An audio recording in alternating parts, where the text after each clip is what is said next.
Whoa! What was that? That was a bop. That's what that was. Production value. Hello, welcome back to the Quick Resume podcast. I mean, it must be by episode 14. This must be your favourite place on the internet for really just news in general, and whether it's gaming, it's Xbox, food. We cover a lot of different topics. My name is Deck, and I'm joined by Tim. Hi, Tim. Yeah. Hello. Hi, Deck. Oh, actually, damn! I had like a thing as well. I was gonna the Zits main. Is it Zits? I can't remember. It was one of them. No, I was Rash. And I'm not. Were you? Was he the green one? Yeah. You were Zits, and then Mr. Clutch Boy. What was his name? Pimple.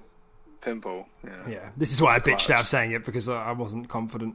But, I mean, it's going great. Yeah, I mean, it's going really well. Well, I mean, just in case you're interested, I want to give a big thanks to my dearest friend, Charlie, for doing that little jingle for us at the beginning. You can check him out on Spotify at Roscoe Fox. Wow.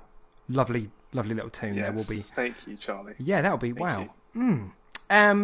So, we, this is the first, in the wake of the annual year 3, where E3 we're back, how has the dust settled for you following E3? Not just games wise, but life wise and everything else. Yeah. I mean, I guess in general, it's gotten a bit boring. I'm going to be honest. It's the sort of thing where you're kind of building up to this sort of stuff for a long time. And obviously we talked about it in our previous episode. Go check that out. Our thoughts on E3 and everything. And, I thought the overall vibe of E3 was okay this year. But then obviously Xbox's was great. But yeah, I mean, it's kind of just gotten a bit, boring. All that sort of stuff. Yeah. The climax has happened. And it's like grief, stage. Isn't it? It's like post E3 grief. You're like, ugh. A little bit, yeah. Like postpartum. There was even a point where you were just like, oh yeah, QR this week, and I was just like, what the fuck are we going to talk about? I don't know. We're not gonna dive into our personalities, are we? Well, I mean, honestly, we can't do that yet. I mean, we can't put that. On the we've got to save that for episode 20 at least. Yeah. Yeah. Everyone knows episode 14 is when you get your first jingle, and then episode 20 is when you dive deeper into their psyches. Yeah. Everyone. That's just a written rule. Podcast etiquette. Yeah. Yeah. Exactly. So you'll have to wait for that. But so a bit boring for you then.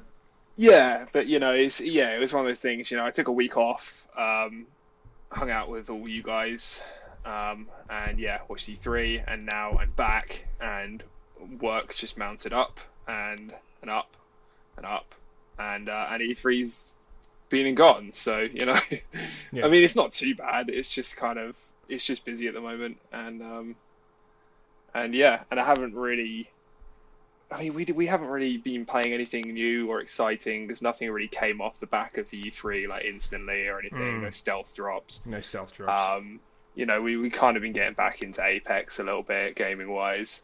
I've been dipping my toes into Resident Evil 8 when I can, when I'm not tired after work or everyone's online to play a multiplayer game together.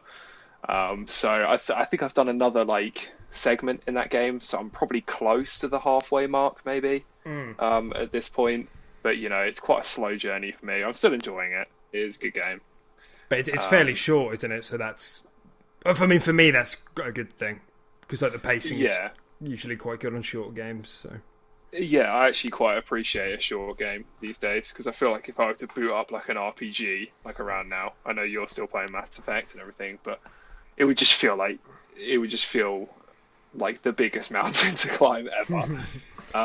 Because it's just I don't know. We have friends that we play with that only play multiplayer games, and they're always inviting us when we're on.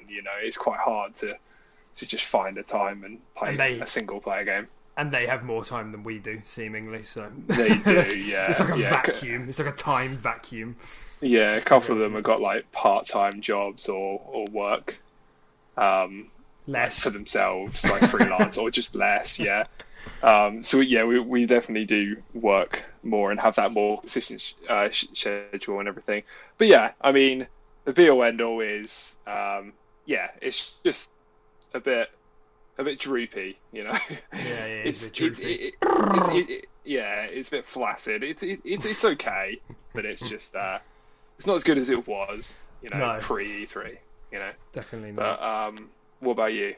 Definitely not. Give me your sort of vibe check with Deck. Yeah, well, I mean, obviously coming off the back of E3, I actually had a triple, if not quadruple, migraine whammy, so that was fun. Oh yeah. And that kind of kept me out of work for a bit. So I've been getting back into the swing of things, like trying to get back to work and like get back on target, really. So I've just been catching up with loads of stuff, and I've been trying to get back into. Because here in the UK, leisure centres and stuff have started opening up, so I've been able to go back to playing indoor sports, so badminton in my case, which has been good. So besides like my brain recovering from the migraines, my body has also been in extreme agony for like the last week. So there's that on the personal side. But there was, on the game side, there was before you left, we did. Hence the Battletoad related intro. We did play through Battletoads in 2 nights, and on the hardest difficulty, may I add. And so I thought this was quite an accomplishment. So I thought it would be worth giving a bit of time to just speak about our experience with Fight Frogs. You know? Yeah. All right. I guess I'll kick it off. Go ahead. What do you think? What's your score? What's your imminent? Hit me with a score. I don't know. Score. I'll give it a 7. I'll give it a 7. I fucking hate it, and I really loved it as well. I think that's the best way I could describe it. There were some absolute great moments and some good writing and dialogue, and the story was funny. And there were some moments where, especially like we picked up on, the dialogue was just so weird. Like in cutscenes, it was good, it was witty, it was funny, and it was just like stupid, but like in a good way. And then like a lot of the in-game dialogue was very It was questionable. It was like filler. It was like just filler weird. like dialogue. Yeah. And it was just so like it was just like really bad like dad jokes, like for the in-game dialogue. Yeah. And it was almost like they were written by completely different people. But yeah, and then obviously the gameplay was pretty good. I do feel like they could have actually had more Fighty Frog levels. Yeah. I feel like you got a few at the beginning, and then they experimented and just went crazy, because I guess you have to do that with that sort of genre. You have to create levels that are different to keep people's interest, because if you just ran along the side of the screen punching stuff for 8 hours, it would get boring quick. But yeah, there was like racing segments when you're on bikes and you have to dodge walls and the best ones and stuff like that, and they were just some of the level design was just insane. The checkpoints were just the most savage thing on the planet. Yeah. It was just like 3 minutes of pure intense dodging of all obstacles at like 80 miles an hour. If you fucked up once, you were thrown back that 3-minute journey to do that again. And it was intense, dude. It was so intense. Watching your body language shift into just despair. Because there were times where like one of us would die and the other would just have to go, and we'd just be like, "You've got this, bro. You can do this. I believe in you." And then, God bless the run. Yeah, God bless the run. And then, like, one of us would die. We'd be like, "Fuck! All it takes is one goddamn mistake, one, and you're out." And it's just like that margin of error. Yeah, and I guess I'm quite interested to hear that you'd, because I would give it like an 8 overall. I'd give it an 8. I'd say it was, because you do have side scrollers, games that are just side scrollers, whereas Battletoads is clearly like more of a multi-genre kind of thing, which is really cool. But I would say, like, yeah, you're right, that I think the fighting sections maybe could have done with a bit more. But having said that, would I have liked the game to go on for longer? I don't know. Yeah, I was quite happy when the credits rolled. Yeah, to be honest. Yeah, exactly. But I mean, we say that, but it was a good time. You know, like the the all the animations. It looked really nice. It played really smoothly. Yeah, like funny. Tim said, it was funny, but like it was like they got a team in to write the story, and that story was presented through the cutscenes, and then they realised, shit, we need some connective tissue in game. We need some characters to say stuff in game, and that team wasn't available to write the rest of that, so there was just like filler, like Tim said, really bad dad jokes and stuff. So there was. Overall, I'd say it was really good, genuinely really fun, and it was like constantly fresh because you were constantly tossed into like a new environment or new mechanics were being introduced. But it was let down by some inconsistent dialogue and some pretty poor checkpoint spacing. Only in a couple of places though. For the most of the game, like 90% of the game was absolutely fine, but there were like 2 or 3 points that stick out in my head of like, what were they thinking?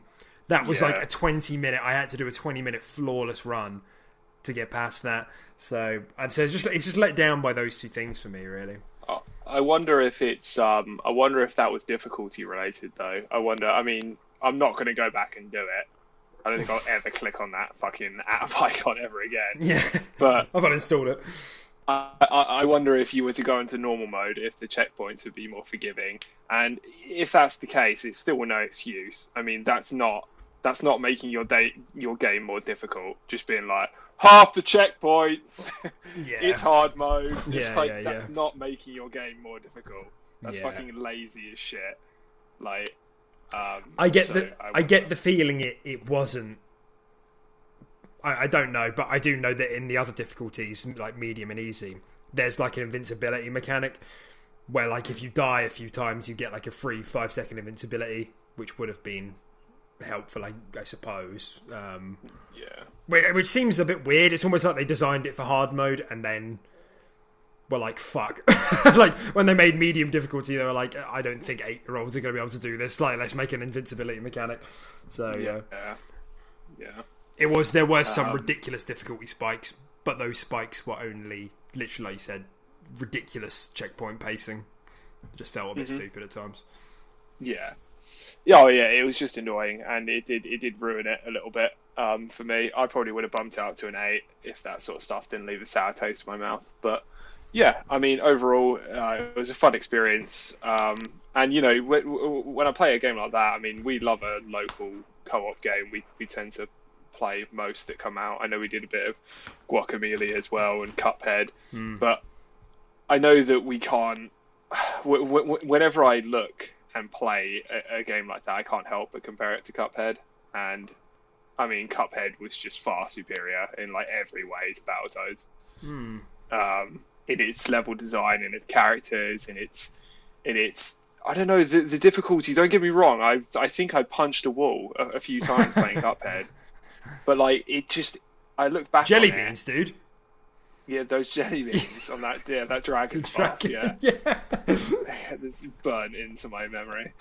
The it's a less frustrating kind of difficulty when I look back on it though than what I experienced with Battletoads. Yeah, but totally. Yeah, and that's what I mean though. Like all of that, like 90% of Battletoads was the same for me. It was like hard, like frustrating but fair. Apart from those 2 or 3 cases where it's like dumb checkpoints, just dumb checkpoints. Yeah, just let down by a couple of things. Because Cuphead was like a 9 or a 9.5. It's like an absolutely amazing game. Whereas, like I said, Battletoads, I would probably pop in the 8 because the rest of it is genuinely really good. I don't think I've played a game like that before, but where it tosses so much new shit at you every level. You know, like so now you're a beat 'em up. Now you're a driving game. Now you're doing puzzles. Now you're in fucking space or some shit. Yeah. There was a lot of variety, so. But yeah, it was good. I'd recommend it. You know, as if you're not into like super hardcore stuff, just put it down on easy or medium. It's still worth the ride. It's on Games Pass. It's a up to 3 players, pretty kick-ass local game. It's probably like a 6-hour game. Yeah, 6 to 8 hours probably. I think it's probably about 8 for us, but bullshit checkpoints. It's probably about 6 hours. Yeah. We literally spent there because you can look at all your levels when you finish the game, and all the levels were like 10 minutes, 12 minutes, 15, and it was like 1 hour. Yeah, to like 1.5 hours. Yeah, there were 2 levels. 10 minutes. Yeah, there were 2 levels that were over an hour, and it's just like those are the stupid fucking levels without the checkpoints. Yeah. We ended up getting so superstitious. Like, we weren't changing anything in the room. Yeah, blessing the run with like everything. We had like a jump pattern where we had to cross streams. Yeah. Otherwise, we were like, it's over, and we just had to commit suicide. It was ridiculous. It was just, when a game makes you go that crazy. Yeah. I don't know. There's part of me like quite likes how like masochistic it is though, because you've got to have so much attention, and like I can't remember the last time my like attention has been taxed that much. Yeah. You know what I mean? Oh yeah, I remember you dying a few times. You were just like after you died, you literally just like slammed your hand on the sofa. I had like half a millisecond where I thought about what we were going to have to eat tonight, and that was it. I was dead. Yeah, there was just like at any lapse in concentration, 100% focus, or you're just dead. You just hit a wall, you're dead. It does, because it went on for so long, and you're just trying to like avoid walls, literally by just going left and right on the analog stick, and it just went on for so long without a checkpoint that you just start like zoning out, and it's the second that happens, you're fucked. It's deadly stuff. Oh yeah. Anyway, but yeah, that's Battletoads. Yeah, if we didn't sell you on it, then fucking fuck you. Yeah, the QR consensus was 7.5, so go play it. Yeah. You tell us what you think. We fucking hate it, and we fucking hate it. That's the consensus. That's my review. I bet you can't finish it. Wicked. So there is some stuff. There is some stuff that's happened, but we have time to speak about other things. Because there's no E3 stuff going on. Yeah. And I just thought, I wanted to speak about this for a while, because I want to see what you think. Of what you think, especially as we've come into now the realm of, like, Ratchet & Clank's come out, first next-gen exclusive.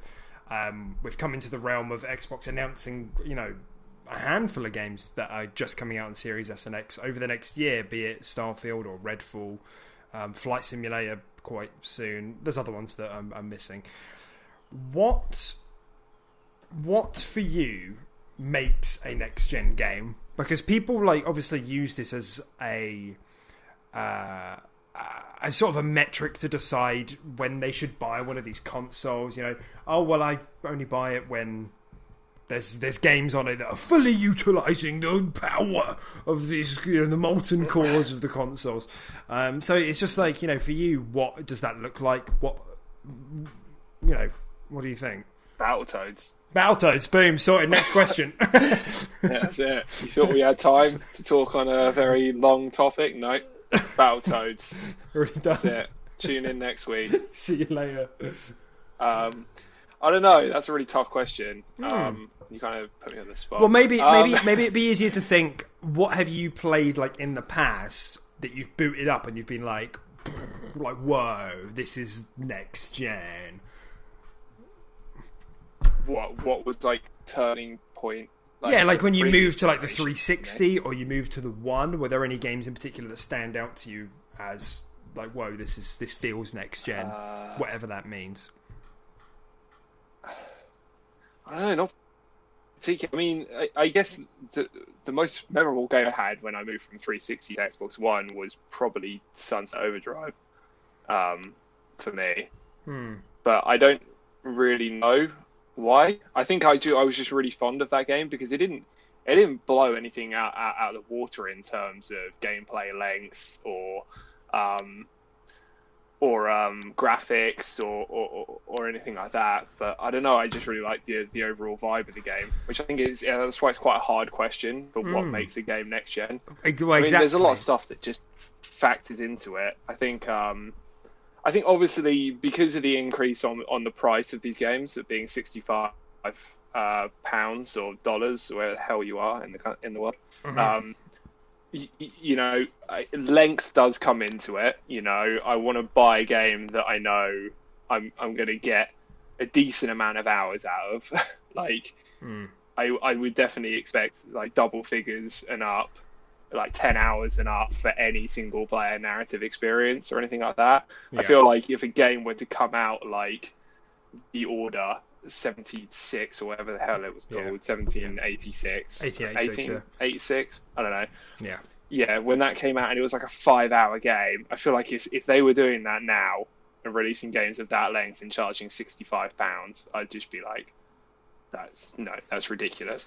So like length comes into play. Obviously, utilizing the power, the graphics, that also comes into play. I want something that looks great. I mean, I think it does. Like, I wouldn't expect anything absolutely amazing. Like, I know, like, this Resident Evil game I'm playing at the moment, that's cross-gen, and that's blowing me away with its visuals. So, like, you know, I wouldn't be upset games coming out later in the year with that sort of graphic capability, you know, not anything flashier than what I'm currently playing. But I expect it to still be a pretty decent standard, at least for the games I'm imagining. Obviously, again, it really doesn't... It doesn't fall into all platforms. Like, but I mean, this genres. is like I'm just being devil's advocate a little bit, because I do think this whole kind of obsession with what a next gen game is it's different. Like, what does that mean? It's different for it's different for everyone, but also like you get to a point where if you're putting so much expectation on what a next gen game is, then you're just never going to be pleased. Do you know what I mean? Like, because it's, and I think a really good one is like a lot of the discourse that's around Halo Infinite, and like ever since that's been announced as cross gen, people have been like, we should cancel it for Xbox One because, but like ultimately, it doesn't.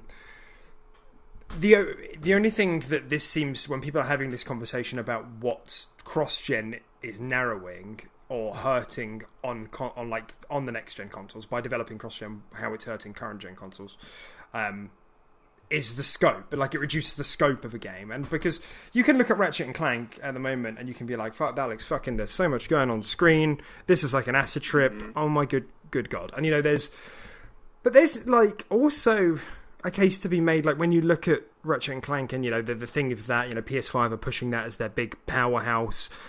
This is the SSD power of this. This would melt your PlayStation 4 if you tried to put it on there, because you go between like fully rendered levels. And I haven't played it, but I've listened to a fair amount of commentary on it, and there are some people who also think that this could have been done on other consoles as well. I mean, it wouldn't be done in the exact same way, and that it would be a fully rendered level zipping into another fully rendered level, but it would be a trick. They would use a trick to preserve the CPU and the GPU, and then that's been done for ages. Like, God of War, I remember, but didn't have any loading screen. Having a game that has no loading screens isn't uncommon, and using tricks that maybe don't look quite as good but work and maybe slow down the pace, like the classic, squeeze through moment. In the last 10 years, we've had so many games with squeeze through moments, from like Tomb Raider. I know Uncharted had some, Jedi Fallen Order. It's just an excuse to load the next area or set of animations coming up or anything like that. Yeah. Dark Souls lifts were a big one. I remember them back in the day. Loads of bloody lifts everywhere. Outriders, yeah. And do you know what I mean? And it's not like, is losing a squeeze through moment, is that your parameter for next gen? Because if it is, that's what are we even talking about? This is kind of like, and this is just me being a bit facetious, but because I know what you mean. You have a certain, I guess, expectation of what you want to see on screen when you see something that is quote unquote next gen, and that's just like graphics wise. So I mean, what do you think? Yeah, I don't know. I don't see a problem with, I don't feel like I need to have a game, like you said, that it's just everything's rendered in right now. Like everything you can see, you can go to without a load screen, because it's just like, well, I'm not even going to go all the way over there. That's like 2 hours away, so I don't care if that's rendered in right now. Yeah. Like, it doesn't really bother me. So if these things can be like hidden and, like you say, cleverly used to disguise these things and done on previous gen, like you said, that doesn't necessarily dictate a next gen game for me. Mm. It's cool to look at, and Yeah. I'd like to just be like, oh wow, I can see all that, but like, I've lost you. Oh, can you just repeat that? Your headset dropped for a bit. I think it's might still be gone actually. Headset dropped for a bit. I think it might still be gone actually.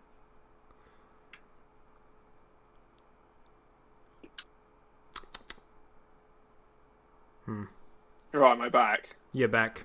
Cool. It's just once an episode, it just disconnects. Yeah, it's a trait. We have to have it every episode.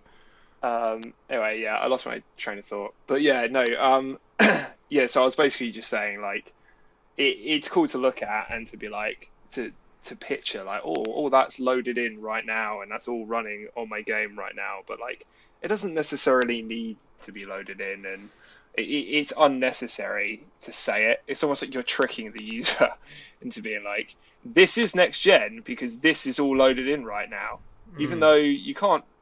You're not really going to access it for a while, and if you were to get to it in an hour's time, we had to squeeze you through a rock, and you wouldn't even notice while we sneakily loaded it anyway. Yeah. It's not really an issue, which is where I guess it's kind of an impossible question to answer, the whole next gen thing, because I mean, I think it's that people want something that can only be done on the newest consoles that couldn't possibly be done on previous console. But my answer to that is like, my understanding of computing is that things, and video game designers, that things are a lot more scalable than that. You know, you just take like, you could make Ratchet and Clank on probably like an Atari if you just made it 1 pixel. Do you know what I mean? Like, you know, it's if you just ramp it down to 360p and 10 frames a second, then I'm sure you probably could. So it's just kind of that. It's just kind of that thing, and that's just talking like graphically and performance. But you know, if we're speaking about actual gameplay elements, you know, there's whole other conversation around that. I remember when a lot of people will draw attention to Gears of War when we first moved to the 360 era, because that was a big leap to HD, which was understandably a huge jump. And I would argue that's not necessarily a next-gen thing, but that movement from SD to HD is what started this whole trend of this couldn't be done, because like literally consoles didn't have HDMIs before that, do you know what I mean? So like literally we were coming to that thing, like things can be displayed and they look so much crisper. So that is like, but I do think of that as something which stands out as next-gen and would be described as next-gen, and that's not necessarily from a gameplay perspective, that's from graphical as well. So, but I think that's more reflective of the technology evolving rather than like a console thing, you know. Yeah, it's just sort of catching up with the times, isn't it? Yeah, right. I mean, the same thing will probably happen when well, I mean, the same thing is happening with like 8K and stuff like that. These days we're slowly moving into 8K stuff. Yeah. And yeah, will that be a leap as well? I don't know. Yeah, I mean, I think you could argue it's making less of a splash because 4K is, I know there's diminishing returns on this stuff. People don't see it quite as well. 4K TVs are having like a slower pickup rate, from what I understand, than like HD TVs, whereas they sold quite quickly because they're affordable. 4K TVs are still a bit more of a premium. So, I don't know if... the thing is, really, I don't know if we'll ever have the same thing happen ever again, where you're going to get a unanimous agreement of like, whoa, look at these next-gen games, because it's not... The way that... The gradation of the way that technology is moving through consoles is a lot less steep. Like, it's a lot flatter now, whereas moving from SD to HD was obviously very, very... a steep movement. I guess you could even argue that next gen, you know, all this stuff with Xbox working to make everything much more accessible and being used in the cloud, you know, that's way more next gen than having a pretty looking game, right? I would accept that. Yeah, being able to just like play Halo Infinite on my Android phone while I'm at work on my lunch break is way more of a technological leap than playing the next God of War that looks really good. Kratos' head is shiny, like. Yeah, I would argue that's probably the next step in next gen. Yeah, it's truly just becoming next gen. Yeah, right. Accessibility. Right? Totally, and it's just. I think you're absolutely right, and it's just like I think broadening. There's something to be said about people broadening their ideas of what they think of when they think of next gen, because I don't think it's particularly fair that certain games get put into that category and other games don't. When we think about a lot of people say Ratchet and Clank feels like that. Then other people say Demon's Souls doesn't. Mm. Even though, I know Demon's Souls is just on PS5, then other people will say, like... And it's just funny, because as we've come up to E3 and stuff, and we've had reveals for Horizon Zero Dawn, and the other Horizon, Forza Horizon 5, these are two cross-gen games, which look bonkers. So, like, we've kind of moved to that where now... it's like... making it even more of a grey area, because clearly these cross-gen games can look ridiculously good, despite the fact. So, I mean, that brings me to like the second part of it, which, like I said, gameplay. And there are two games that stick out to me from last gen that I like in my head are associated with the label of next gen, which may or may not be fair. But one of them was the first Titanfall. Was there anything particularly impressive on like a performance or software side? Not really, but I hadn't seen the idea done before. I know there's been like Mech Assault or Mech Warrior. I know there was stuff like that, but it hadn't been done quite as neatly and in a way which was as fluid as Titanfall. And I've got very distinct memories playing that. And the other one was the first Middle-earth Shadow of Mordor. Yeah, that was the first one, wasn't it? Yeah, with the whole Nemesis system. And that's like, nobody's replicated that since. Nobody's done anything like it since. Very cool. And again, like, is that something... Having said that, maybe it was, because it released on the 360, but they had to take out the Nemesis. It was the same game, but just anemic, because it didn't have the Nemesis system. So maybe that was. So, and these things are very subjective, and they're very rare, and it's like... Even though it happened with the Nemesis system, I thought we were going to see that sort of system popping up in RPGs across the board, but we never did. So it's like, I think maybe these things, what people consider to be a next gen game, are way rarer than what. This is like a once in a gen kind of thing. If that's how strictly and narrowly you're going to try and define it, and then it really has to be something that can only be done on that piece of hardware, and it has to be amazing on all fronts.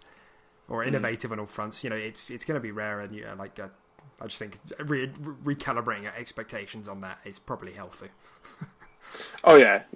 It can be from anything. I mean, it's how anyone kind of perceives how they want to see a next gen game as well. Because lots of people would just be like, "Ooga booga, I need graphics," but lots of people would look deeper into the game and just be like, this specific gameplay element, as you said with the Nemesis system, that that's what defines it. Accessibility, like I said with the cloud gaming and stuff like that, that defines it's different to how it's different to even what kind of what level of gamer you are as well. Like, are you just a casual gamer? Do you only hop on like a couple hours a week, and you got kids and stuff like that? All this factors into what you would determine to be a next gen gaming experience and everything. So it's kind of an impossible question to answer. Well, I mean, that's the gist of it, really. I do think there is a bit of a temptation for different conversations around the internet that may convince you that a next gen game is a very particular, type of game. It's a third person, over the shoulder, narrative, quick action game, and loads of stuff fucking happens on the screen, and you can shoot guns really fast. But it's like, that is, you're just kind of setting yourself up for disappointment with that, I feel, because you're also robbing developers of the chance to blow you away, a little bit, if you're expecting the worst of anything that's not going to fall into that formula. So yeah, and I think you're spot on as well about I hadn't thought of this, but especially moving to this gen where we've had a lot of convenience features. I mean, not just even on the Series X, like on PS5, The DualShock, a lot of people have defined that sort of hardware innovation as something which feels next gen to them, and who am I to argue with that? I mean, it does sound pretty fucking cool. Oh yeah, I mean, I've heard it's amazing, the controller. Yeah. So yeah. So like, you know, for some people that's made like Returnal, and that's made games feel more next gen to them. And you know, for me on the Series S and X side, you know, things like Quick Resume, like bonkers convenience. You know, this, you know, frame rate boost. I went back and I played through Fallout 4 in 60 frames. I've booted up Skyrim at 60 frames, Prey, Dishonored 1, and you know, this stuff is just amazing. So I would consider these next gen features, maybe not games, but yeah, you know, I think you're spot on with that. I mean, I would definitely, yeah.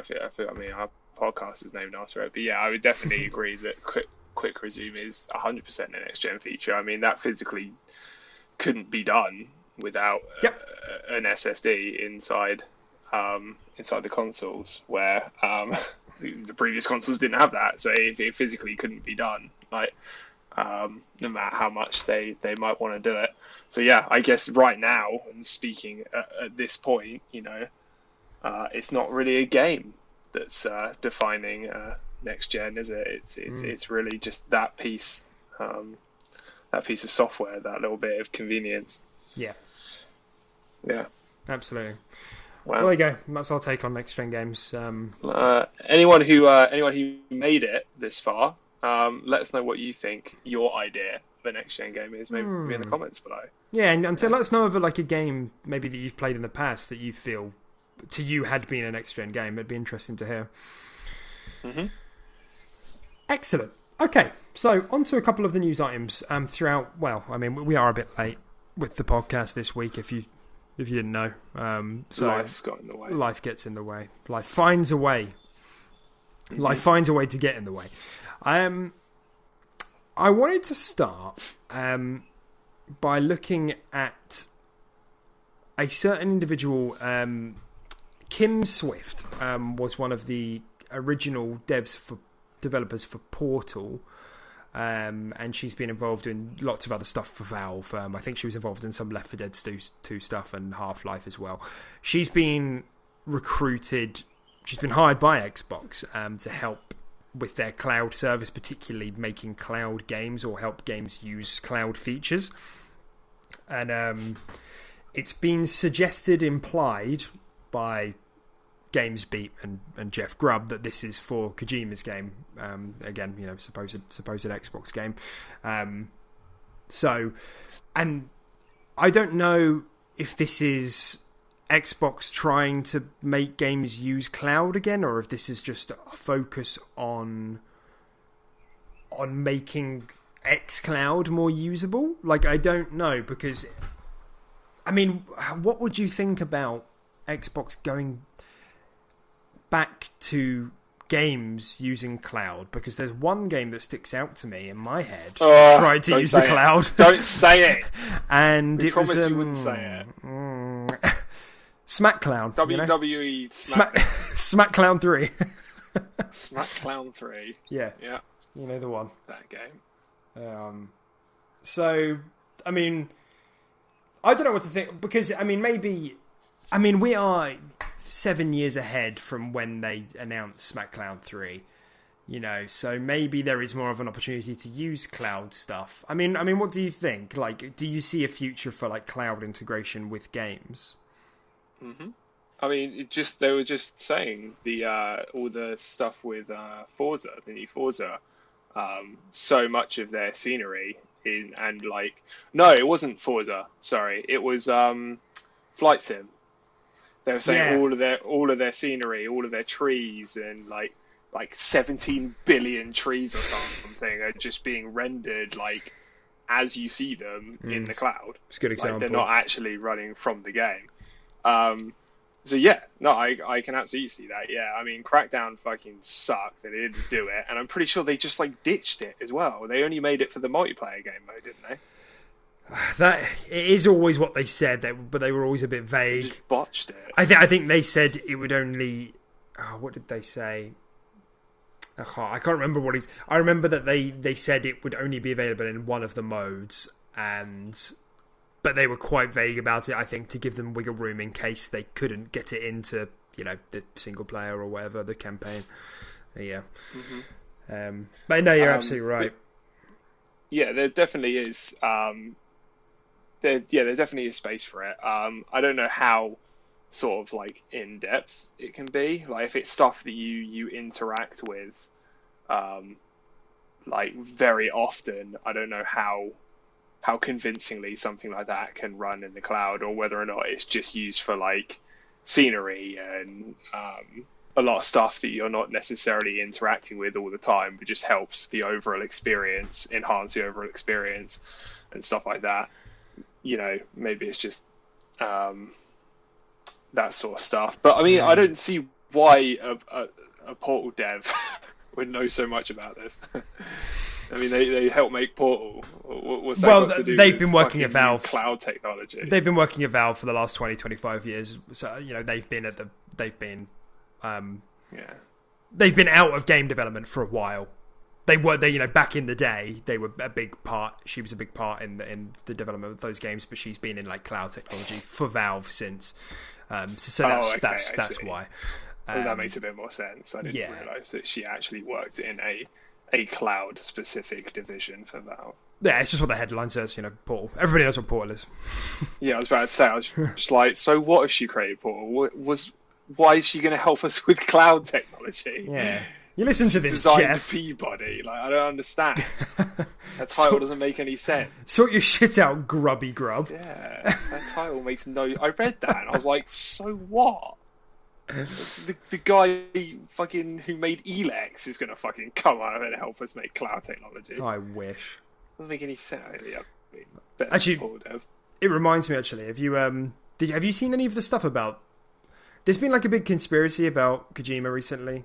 And in the fact that he is a conspiracy. Well, I mean, it is entirely possible. I think at this point, Kojima is just a very complex, like AI, sent back from the future to just drop like really subtle messages into his games. Yeah, I could see that. I'm comparing. Anyway, that wasn't the conspiracy. That's just my conspiracy. We just made one. Yeah. Got another one. Add it to the list. There's this game that was revealed like as a PlayStation game. It was a bit weird, like a couple months ago, and it was like a first-person game, and it looked really pretty. The frames were a bit choppy, and there was like a name teased for it, and it was called Abandoned, but there was no like dev or anything was said. Like there was no information about it. It was just really weird, and a lot of people have been like, "This is a secret Kojima game." Wow, and then like people like it's like a Turkish. I don't want to say the wrong thing. It's a foreign studio, and they translated the name. I don't even know how this works because a name is a proper noun, so I don't know how you can translate a proper noun. So anyway, and it turned into Kojima once they translated it to. Is Kojima Korean? Maybe. Yeah, anyway, sure. It's fucking stupid. I don't know if you had heard about this. I have not heard about this. So, and everybody thought that this whole thing with Kim Swift was tying into that with the Portal, the Portal dev and the cloud thing. But turns out it is a load of shit because,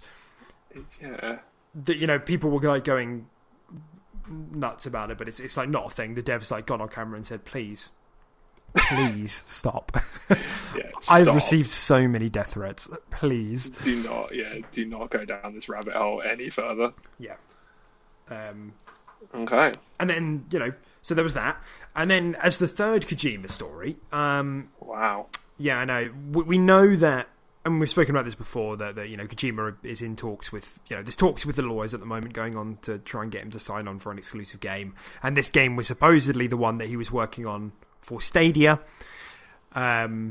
which would obviously would have been a streamed game, hence the whole cloud stuff. And this game was supposedly going to be episodic.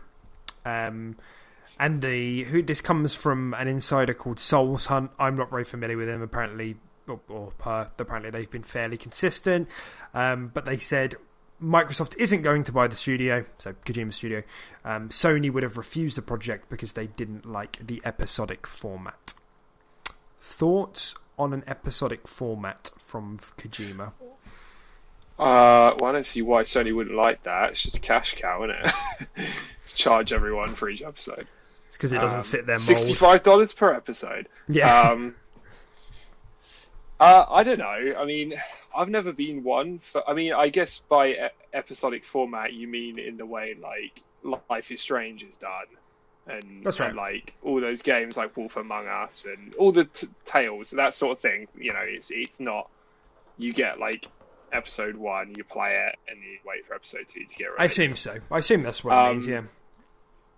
I've never been a huge fan of that format. I don't think I've ever actually played a game using that format. I don't know if it's because that turns me off, or if I've just never got around to playing a game that uses that format.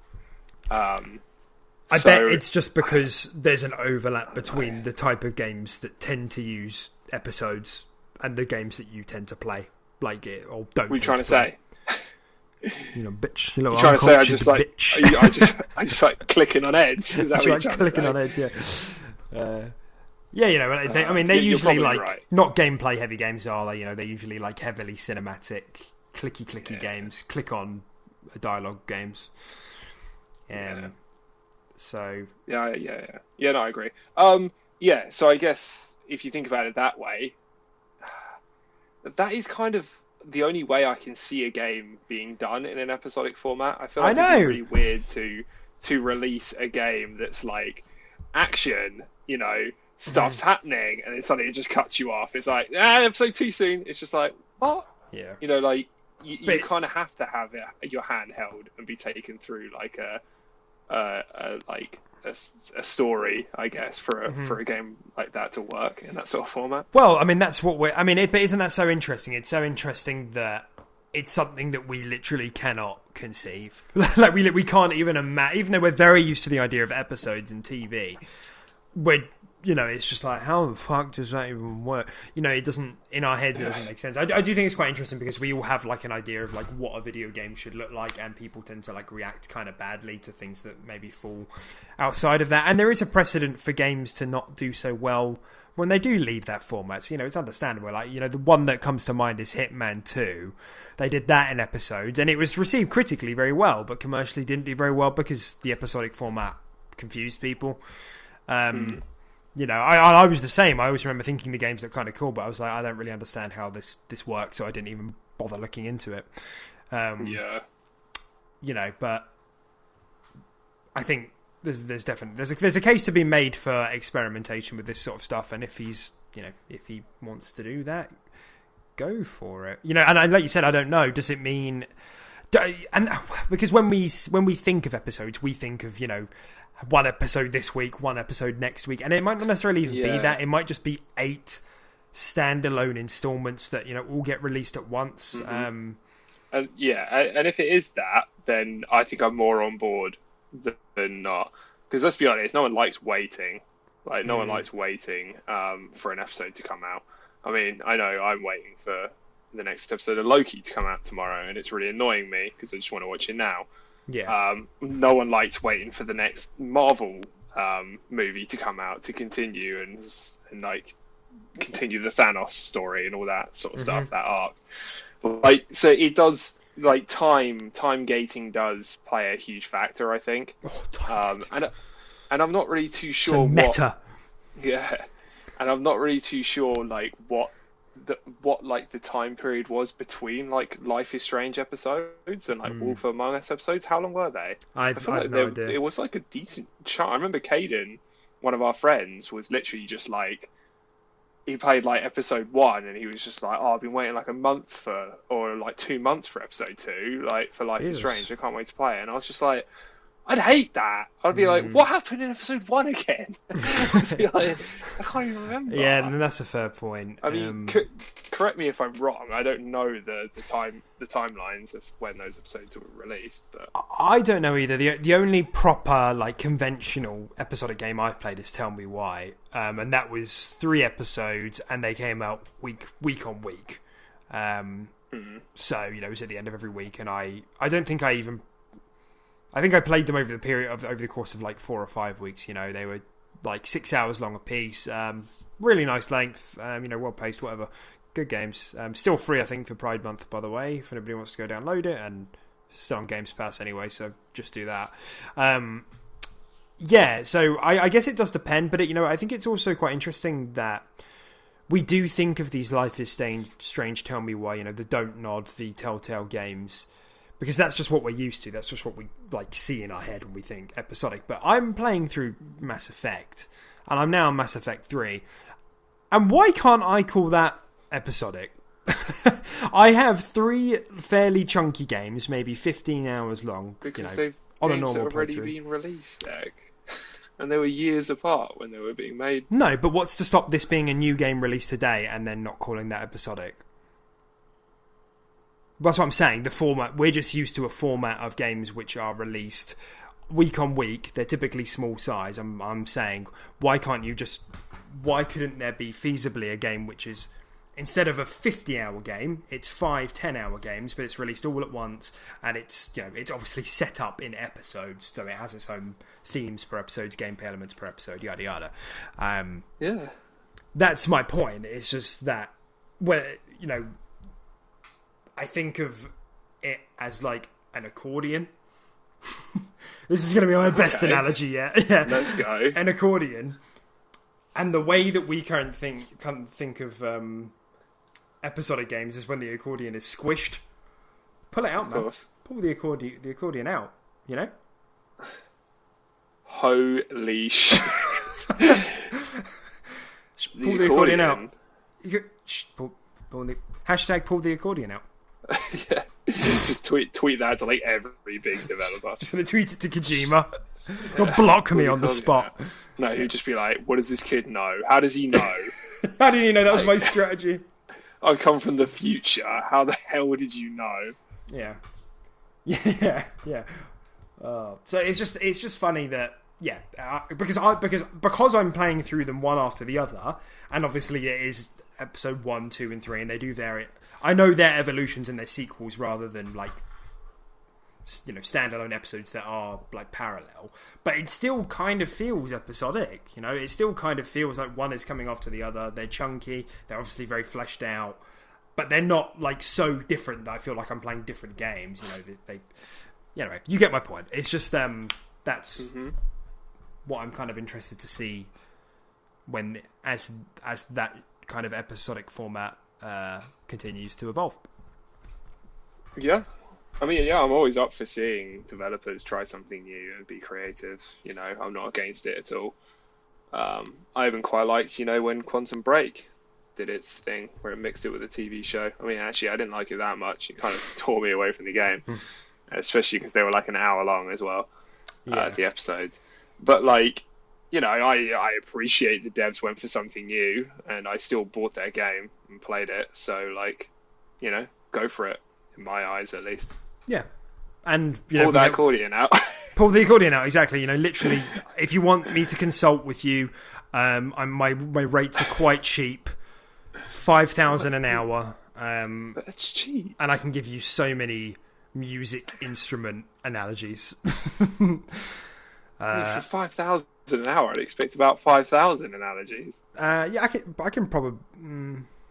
Anyway, so I mean, we didn't even touch on the benefit that has for Games Pass. Obviously, it's in everyone's mind. Everyone was saying this when Games Pass got big. What if all of Xbox games become episodic? Because that's what benefits. Shut the fuck up. However, this is one exception where it will be interesting to see how games like this, if they get better retention rates because of the ease of access rather than having to pay for each episode every time it comes out, or whatever. So you just can play them when they come out because you're a Games Pass owner. So that there is a good argument for those two things pairing well together. Yeah, absolutely. Pull that accordion out. Pull the accordion out. The accordion theory. Yeah. Declan Marshall. Boom. 29th of June, 2021. This is finally how I get published. I'm so excited. Oh no, I just said the date. Oh no. People know when we recorded this.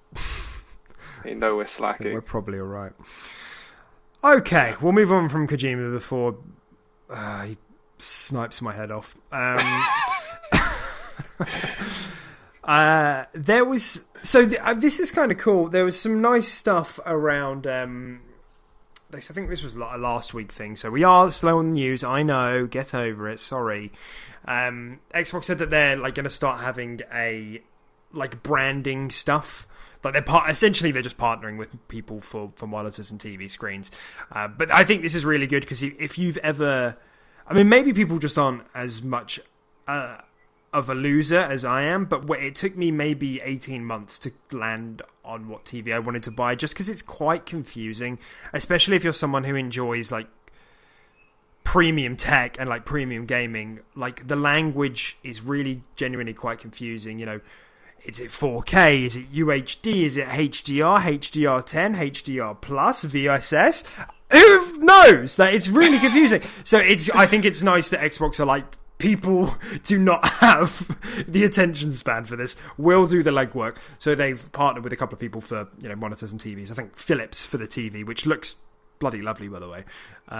Which has, you know, you buy that and you know this is going to be the best performing TV for your Xbox. It's going to have all the good shit and it's going to be fully optimized. I'm into that. Oh yeah, absolutely. Yeah, it just takes all the guesswork and the legwork that you have to do out of the equation. Yeah, for sure. I mean, you might have to pay a little bit more of a premium price because there's an Xbox logo slapped on it, and it's just play this. But it's going to help a lot of people, like 100%. I'm completely on board with that. Yeah. So I'd pay extra if I was someone and I didn't know anything about that, and it's just like this TV has like a 50, 60, 70 quid markup on another TV I was looking at that I didn't understand what it was, but this one is convincing me it's the right one. I'd just spend that extra money and just get it, knowing that I won't regret my purchase or be like, oh, I wish I got HDR plus instead exactly. of HDR 10. It's bollocks. You know? It's so bollocks because, yeah, like, I mean, with my TV, I don't know about yours, but mine doesn't do 120 frames, for example. It doesn't have variable rate refresh VRR, which is like a new hip thing that Xbox is starting to roll out, which should, and there are some games which will run at 60 if your TV has that won't run if your TV doesn't. So, you know, these things can make quite a big difference. So, yeah, it's you know, in my eyes, it's worth paying the premium for Xbox to have done the legwork for you to make sure everything's in place, you know, and it's going to be future-proof to a degree if you use it mostly for gaming as well. And so this is coming about in the Philips Momentum, which I think is coming out this summer.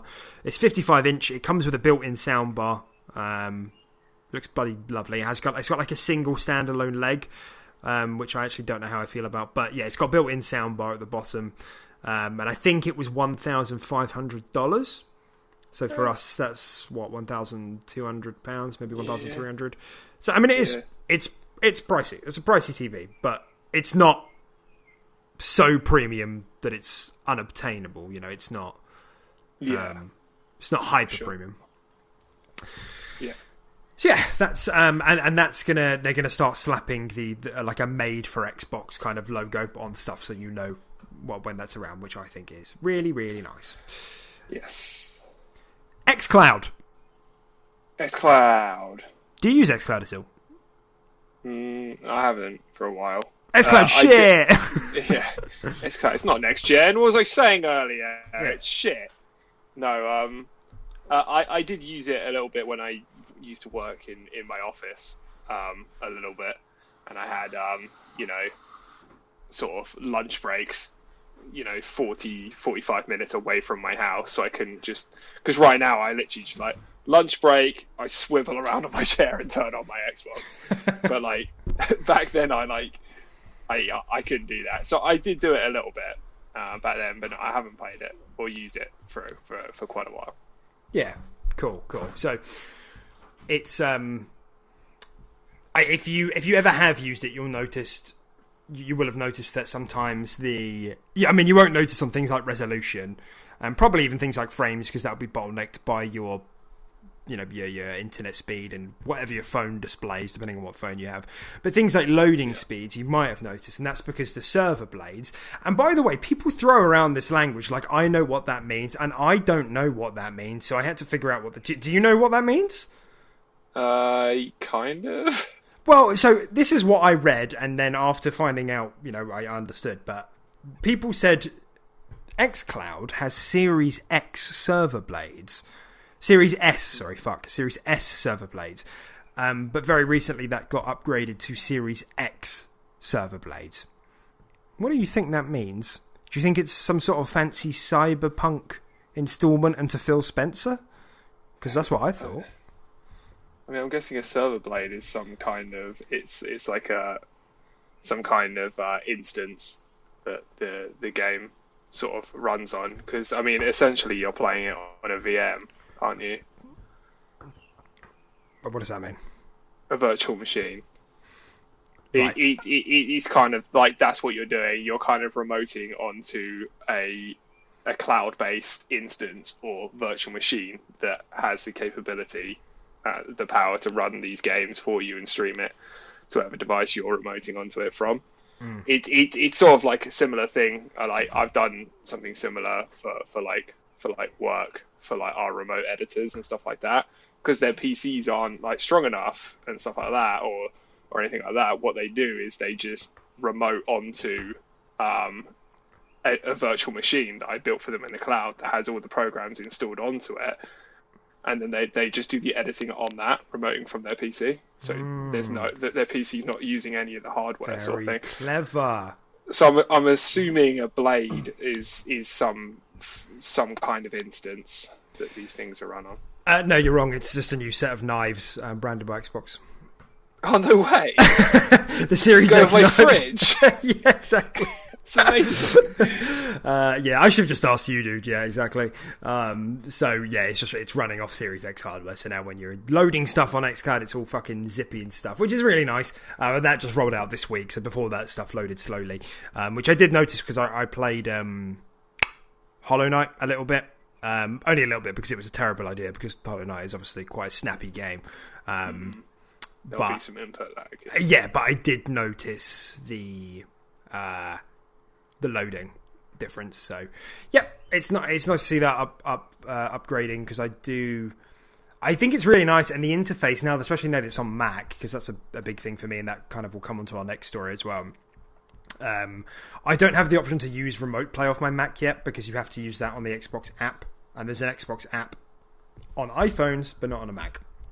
So, and of course there's only a hand selected games on XCloud, whereas Remote Play, obviously you can Remote Play anything, and sometimes it's nice to just go like next door, or not take up the lounge and things like that. So I'm waiting for that personally, but I like that this stuff is constantly getting better, because I do use this stuff. I do. It's nice to use. So that will be a good place for me to segue into. I don't even know if I've. Oh no, I do. Yeah. Segue into the next story, which was about Xbox making supporting iOS devices officially. So, oh no, maybe I don't have it here. No, I don't think I do. For whatever reason, I don't have it in my notes. But essentially, there were some devices that supported Xbox, like kind of unofficially, and there was one, the Kishi, which is what I have, which is like a little, controller holder. Phone holder that looks like an Xbox controller, so you can clip it on and play XCloud, Remote Play, or whatever.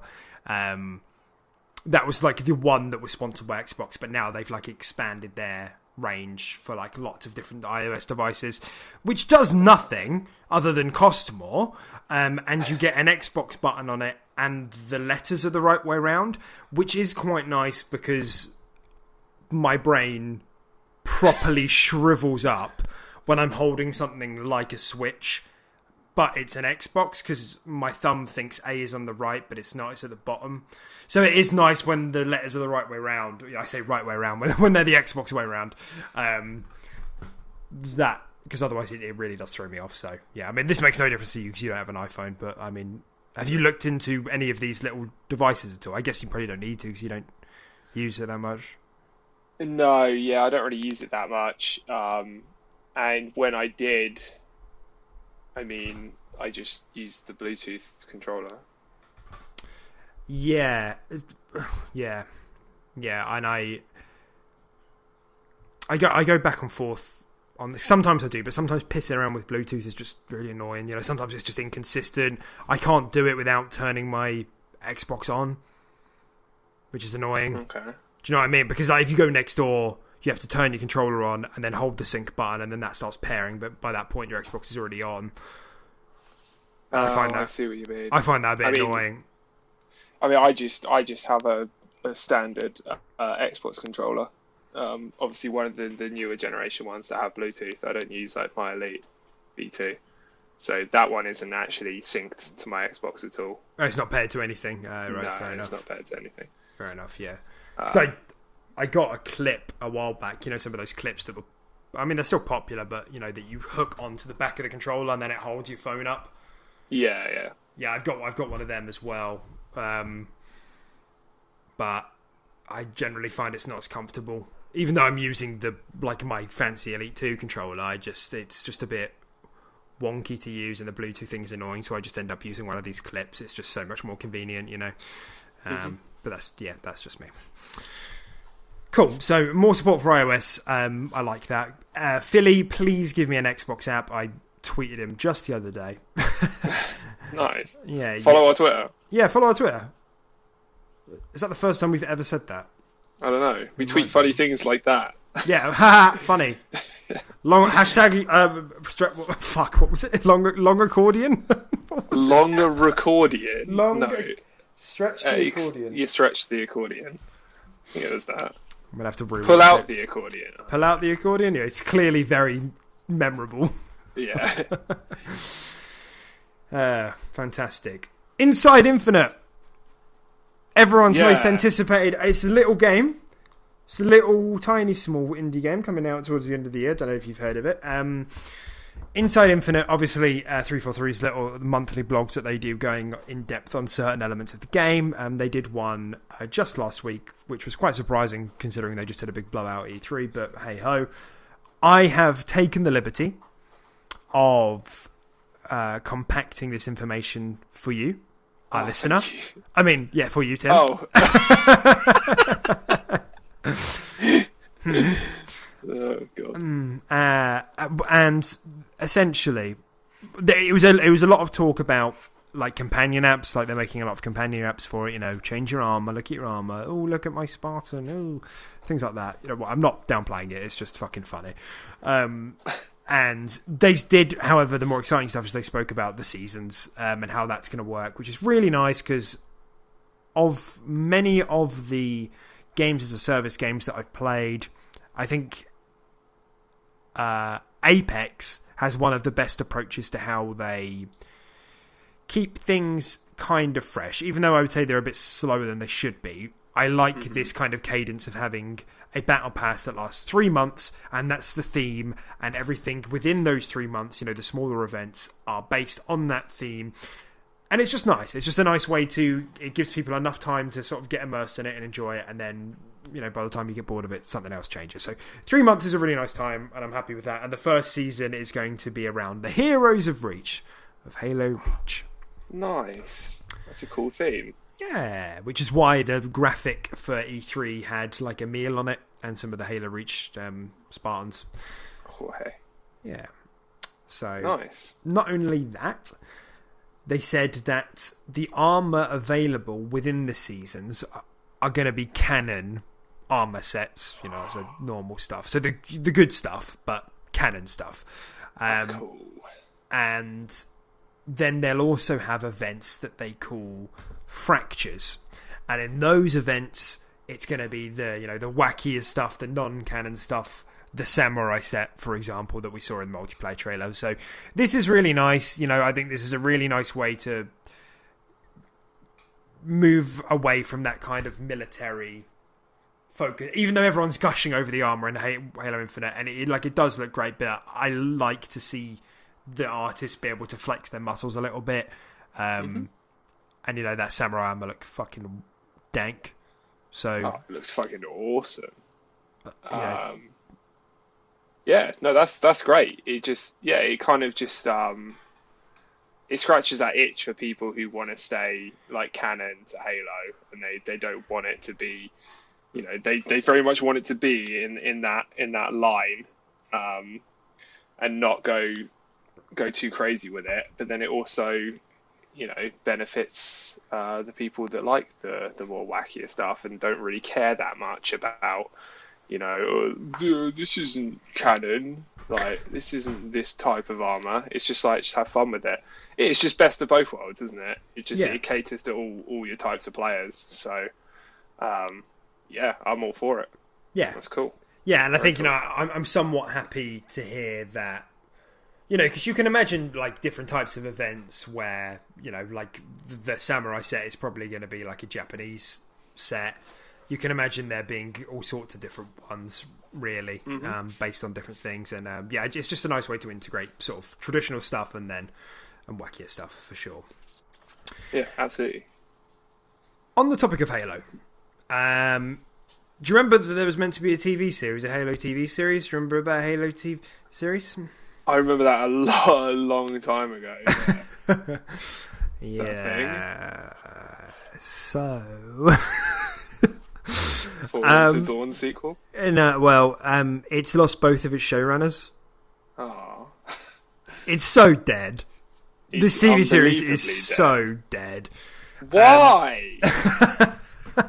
It could be so good. It's just... I don't understand. Like, why is it so hard to make a Halo TV series? It's probably because they just get so many death threats. Like, as soon as they get announced as the new director, like, Twitter's like, right. Yeah. Chief needs to have a black undersuit or we're going to bomb you. Yeah, and then he gets, like, tweets from everyone else, like, if there's an undersuit, I'm going to bomb you. Yeah, he's like, oh my god, like, get me out. I'm getting bombed regardless.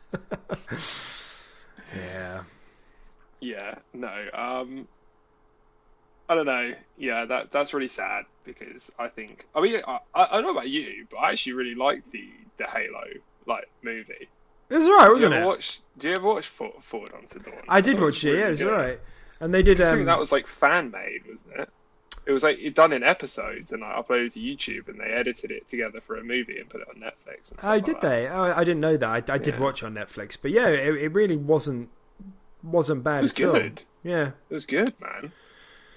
And they did like Nightfall, which was like a small episodic series before Halo 5, and it focused around Locke a bit. I mean, regardless of what happened with the direction of Halo 5, it was still good as a standalone little Halo story as well. Yeah, I think I watched that. I can't remember it, but I think I watched it close to the release. Yeah, of the game. Because it was what's his face? It was God damn it. Luke Cage. What's his name? I can't remember. The same guy who, from the Marvel TV series, Luke Cage. Him. So, I mean, yeah, it was pretty good. But, I mean, it must be said that the in regards to this losing its showrunners, the one who has remained on the show is staying until the end of the first season. He's just done with it after that because he's been... Where was it? He's been stuck in, like, Palestine or some shit. Because that's where the filming has been, and obviously throughout the pandemic, that's where the project's been taking place. So he's just like, I just want to go home. Like, I want to see my family. Halo's cool and all, but I just want to go home. Like, so, you can't blame the guy. So I don't actually think it's anything to do with the series, flopping or not looking good or whatever. This happens. People, different directors take different seasons of shows. It's whatever. It sounds worse than it is, but I can only hope that he's done a good job while he's been he's been suffering in Palestine over COVID. Poor guy. poor dude. Yeah. So that's the series. Maybe we'll see it one day. I mean, frankly, who knows? I'd like to. Yeah, I'd like to as well. Yeah. There's a drinking game in there somewhere, but... Oh, yeah. Absolutely. There is, it seems, a new mystery game by id developers of Doom and other things that I can't remember right now. Yeah. That has been rated. Something's been rated in Australia. It's confusing. It's weird. Nobody knows what's going on. Nobody thought it would have anything close to done. I mean, nothing got revealed, so presumably there's nothing coming this year.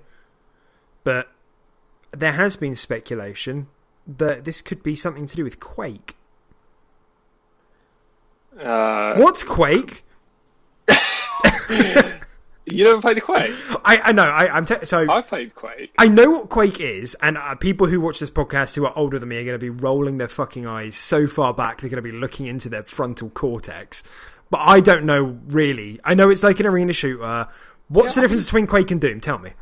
But I'm the same age as you, and I played Quake 3. I played that loads on my PC. Yeah, but you had like a PC. Yeah, I never had gaming, PC. No, I never had a PC. It's never been a console game, really, has it? What's the difference between Quake and Doom? In my head, they're the fucking same, because there's Quake, like, the armour, you know, the dude is, like, fucking burly, like, green suit. He's bald. What is it? He's bald? I think he's bald. Yeah. Fair enough. That's the difference. Figure it out. Did Quake... I can't even remember Quake single player. Did it have a single player campaign? I don't know! I can't remember. All I remember is playing the multiplayer, which was just really... It was just a crazy fast arena shooter. Yeah. And I remember there were, like, just... I was always going up, like, grav lifts and just jumping everywhere and flying over lava pits and shooting people with guns. It was good, man. But I'd like to see another Quake. But what is this speculation based on? Nothing.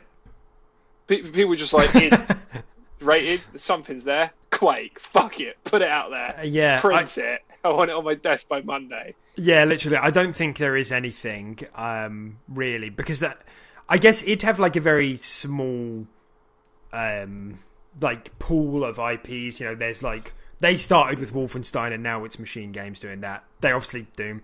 They did Rage and Quake, and that's kind of it. So people are just kind of assuming, going off the back of a successful Doom reboot, maybe they're going to try and reboot Quake. And quite frankly, I don't care.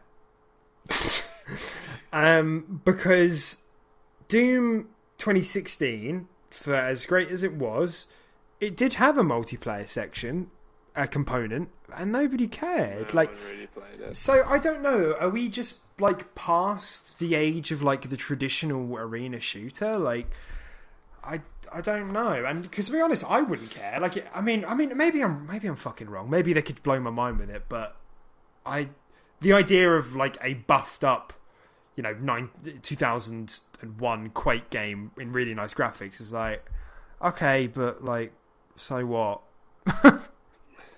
Yeah, I kind of know what you mean. It doesn't get my my juices flowing that much. Yeah, and it's like I have to admit. Yeah, even if there was going to be some sort of single player component to Quake, like you said, has there ever been? I don't know. But would that not just be Doom with less demons? Yeah, that's kind of just less. It's just not as cool, isn't it? Yeah, what's the point? You remove demons, it's just less cool, right? Yeah, I mean, I think Quake was all like not alien, but like space. Very space. Yeah. Starfield. Oh my god! I think it was like space. I'm almost thinking like sort of like Warhammer, space, marine kind of thing. I got that kind of vibe from it. Hang on. I'm actually on the Wikipedia right now, and something's just caught my eye. The game's setting is inspired by dark fantasy influences, including H.P. Lovecraft's Cthulhu mythos. Dimensional shamblers appear as enemies. The spawn enemies are called Formula Spawn of Tasafugua in the manual. Oh, absolutely, yeah. I remember those guys. Okay, I'm into it. Make Quake. It's Lovecraftian shooter. This is what I mean. I don't fucking know. Look, I trust it if they're going to reboot a game, I trust them to redo it. Maybe it could be like a darker, more RPG heavy single player. That could kind of. I really am just drawing a blank on what a rebooted Quake could do that wouldn't be like that would be new, that would be fresh, you know. Mm-hmm. Yeah, I kind of know what you mean. But I mean, if anyone can do it, and reboot something like that, I mean, it would probably do a really good job. I mean, Totally. they fucking nailed the hell out of Doom. Yeah. And made it so crazy, stupid fun again. Yeah. Nothing at all what the IP kind of used to be, like the old Doom games. Yeah. They just like jacked a crap ton of adrenaline into it, and they were just like, this is it now. Yeah. This is Doom now. But like, yeah, to be fair, if you would ask me in 2015, would you like to see a rebooted Doom? I'd be like, I mean, we have like first-person shooter games that we are have already COD. really good. Yeah, no, thank you. We're quite cultured, actually. Black Ops just came out, so no thanks. I guess the only other thing would literally be Wolfenstein. The only other people making like AAA, like heavy action first-person shooters are Bethesda, right? I mean, I can't. Maybe I'm being a dum-dum, and like without with that being their focus, whereas COD is obviously heavy multiplayer. There's Wolfenstein, Doom, and I can't think of any others. So maybe they're just trying to corner that market. I mean, who knows? Yeah, I could see it. I could see Quake being pretty cool if they reboot it. So I'm not against it. Show me a Quake. Show me a Quake, but if it looks shit, get rid of it. Yeah, get rid of it. Scrap it for something else. Get rid. And that does also beg the question, id working on a new IP, that is, very little excites me more. Like, that is a very cool... I mean, seeing Redfall announced by Arcane was very exciting, but like, it arguably have more mainstream appeal than what Arcane do somehow, but they do. And I think that could generate a lot of excitement if they were doing something brand new. Well, if it's brand new, I was about to say. I mean, brand was it phrased? Did they say new IP, or did they just say like new game? Because if it was new IP, it won't be Quake, obviously. We don't know. It literally was just. It was. You know what? I don't know. All I know is that something was rated in Australia from id, but I don't know. Okay. We don't know any more than that. So it's basically Quake. Yeah, that's right. It's basically Quake. Yeah, confirmed. And Quake, coming out tomorrow. Yeah, the only other thing is that obviously Rage 2 was released in May 2018 to mixed to good, like lukewarm reviews. It's not. I played it. It wasn't great. Yeah, I played the first hour. It was fine, just a bit uninspired to be honest. Just worse Doom. Shot well, felt well. I still have it installed because it's one of those games that I could just like whip in a podcast and play it. But yeah, anyway. I could see them doing a Rage 3, just like, but back to the formula of the first one as well, so, blah. I don't think they're going to go back to Rage, personally. But you think it's done now? Yeah, I think it's done now. I don't think it sold that well. And it didn't review that well. So, I think that's kind of, they were just like, we tried. We thought it was cool. We liked it. It was a passion project, but clearly the community didn't, like it that much. So Quake. I mean, all roads lead to Quake. Is what we're getting at. So we're gonna try the same thing with Quake. Yeah.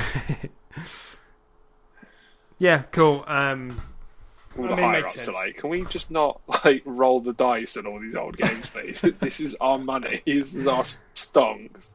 No. They're like, Quake next. Here we go, 50-50, like tossing coins in the boardroom. Yeah. Guys. What's your passion at? It's Quake. Yeah. Oh, cool. So that's that. I mean, yeah, I don't know. It's just there was. It reminds me actually. What fucking time are we on? We're all right. 2 minutes to wrap up. There was Ryan McCaffrey of IGN posted a really good video a couple of weeks ago. He's the dude that covers Xbox over IGN, and he does the what do they call it? They have a name for it for their Xbox podcast. I don't know. It's not as good as a Quick Resume podcast, but whatever. It's there. Anyway, he did a really good video, and he just went over the current state of Xbox essentially. And man, the video just kept going. It just kept going, and I don't mean that as a bad thing about him. I just mean because the portfolio of Xbox Studios is just so big. It just you're like, oh yeah, cool, that's pretty cool. Oh shit, yeah, I forgot that. Oh my God, yeah, no, oh my dear God, yeah, like, do you know what I mean? You can come close to climax, and like obviously like one of them, you know, he keeps going, and id comes up, and you're like, oh my. It's a studio we haven't even heard about this year. You know, there's plenty of them. And that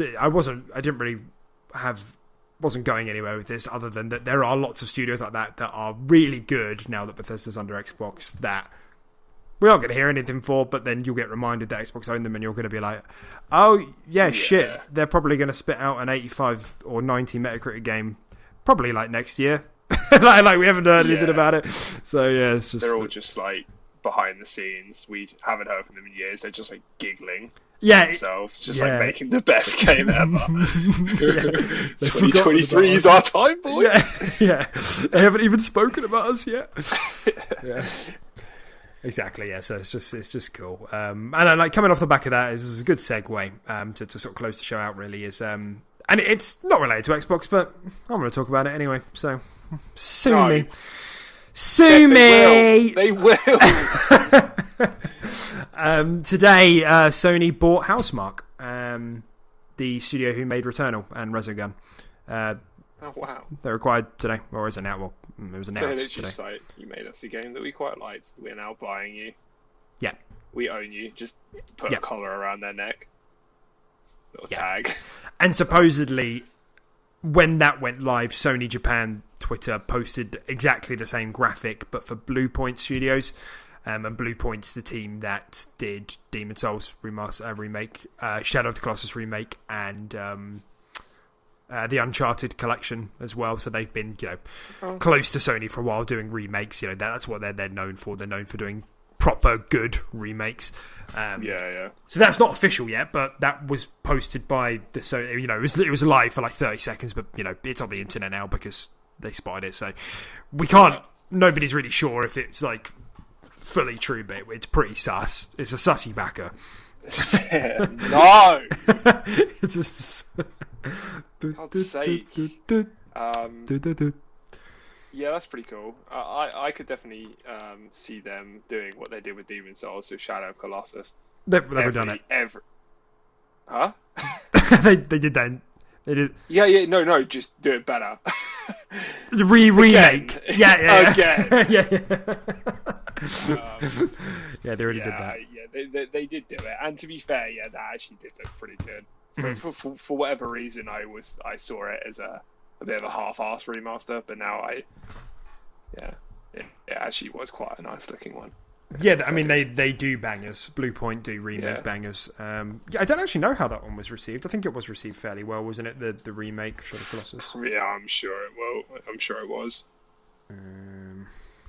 I mean, Shadow of Colossus, everyone has such a boner over Shadow of Colossus. It does look like a really cool game, to be fair. It didn't sell well though, did it, or something like that? Like it didn't initially sell well. I feel like it flew a little bit under the radar. Yeah, it just became a bit of a cult classic. Yeah, right. But critically very well received. So I mean, this is obviously.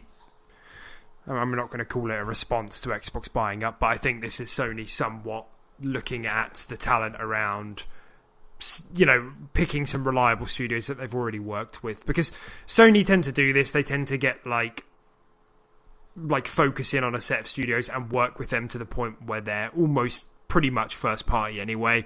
Like, we haven't seen a Xbox game from Housemarque in like a decade.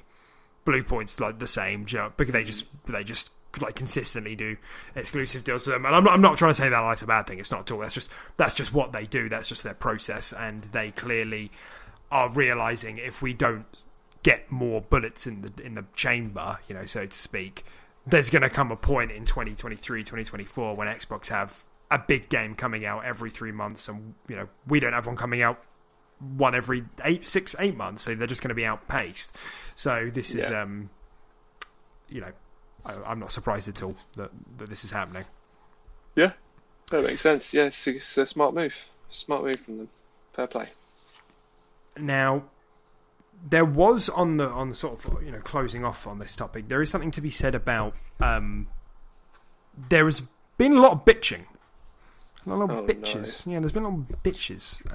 You know what bitches get? Yeah, they end up in ditches. Yeah. With stitches. That's right. Have you seen Paul Bettany? He always says that in interviews. It's really weird. No. So, yeah, he's just like, you know, he's just like, snitches end up in ditches with stitches, and everyone's like, "What have you done this before?" Yeah. Well, blatantly, yeah. Yeah. Good man. Anyway, yeah, little bitches. So obviously, we've gone over the whole purchasing Xbox, buying stuff ad nauseum, and people have expressed concern over consolidation. You know, consolidation. Oh no, not market consolidation. That's scary. And particularly have been pissed off by the fact that, you know, Xbox obviously buying something huge like Bethesda is a bit worrying, because the main motive is to take games away from other people, yada yada yada, and it's inorganic. Now Jimbo, Jim, I like to put my foot in my mouth, Ryan, said only, and this was just last month as well. The dude cannot catch a break. He just says a lot of really stupid shit. And you can find that, you just want to search for the article, you can. He said throwing money at studios to buy them just doesn't work. Something to that effect. Okay. And amongst the interview, you know, he essentially was saying, you know, well, we at PlayStation, we organically, you know, grow our studios, we cultivate the talent and yada yada yada. And it's like, you know, dude, of course, like you're I'm not going to attribute this to you, but the teams under you are, you know, obviously do fantastic work. But there was this big sort of it was like, you know, it was like a shot back to say, like, you know,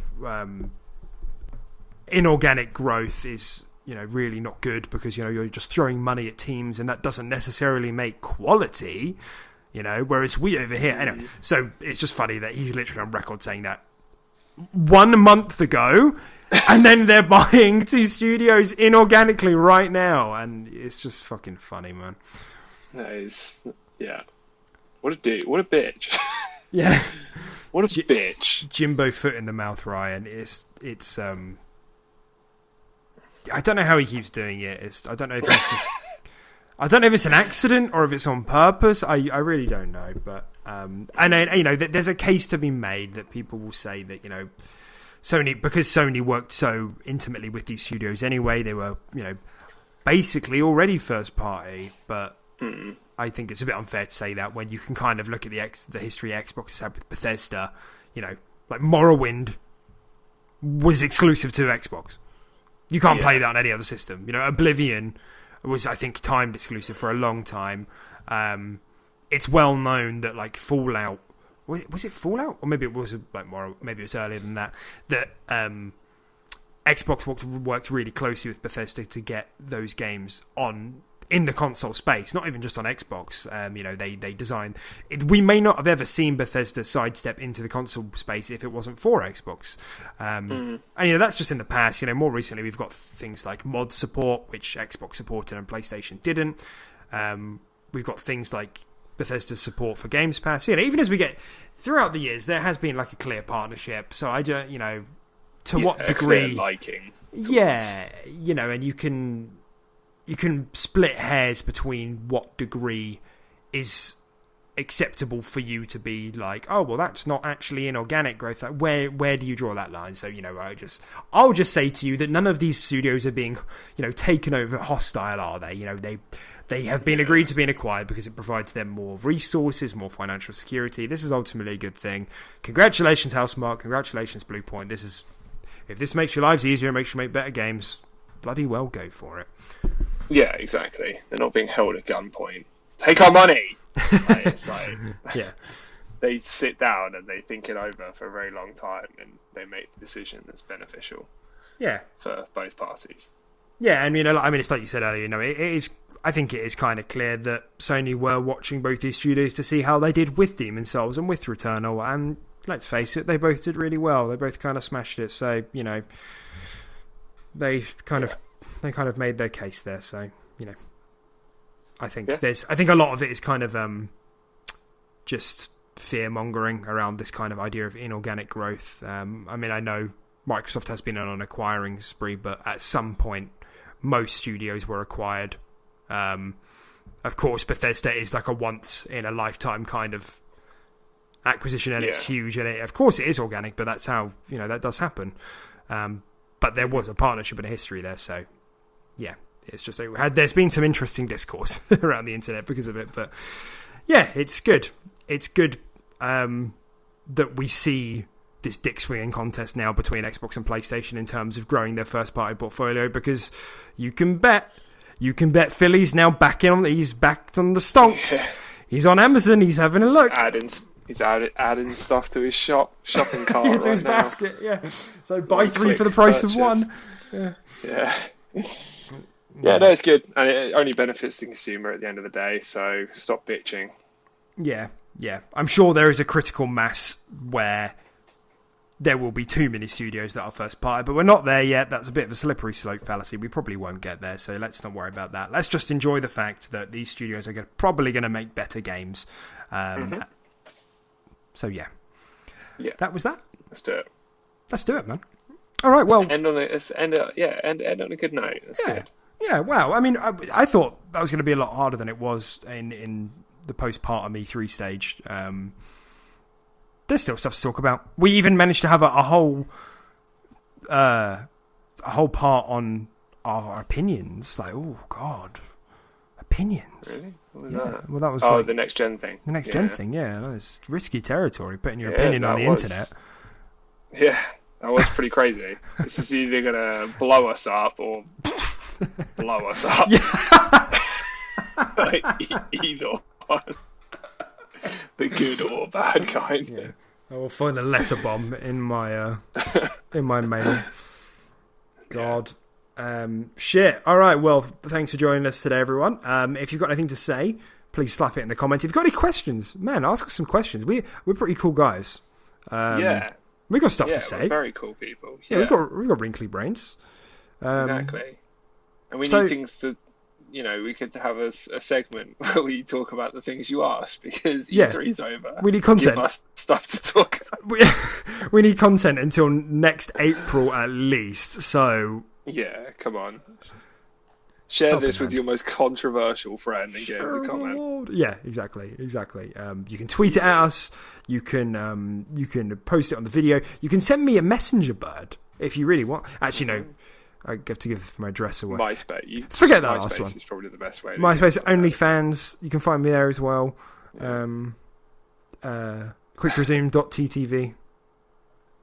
Yeah. All right. Let's wrap this bad boy up. Do you have any closing words, Tim? I do not. No, I do not. All right. You ready? You ready for the fucking jingle? Are we doing jingle on the way out? Jingle on the way out. We're going to jingle all the way home. Nice. Here we go.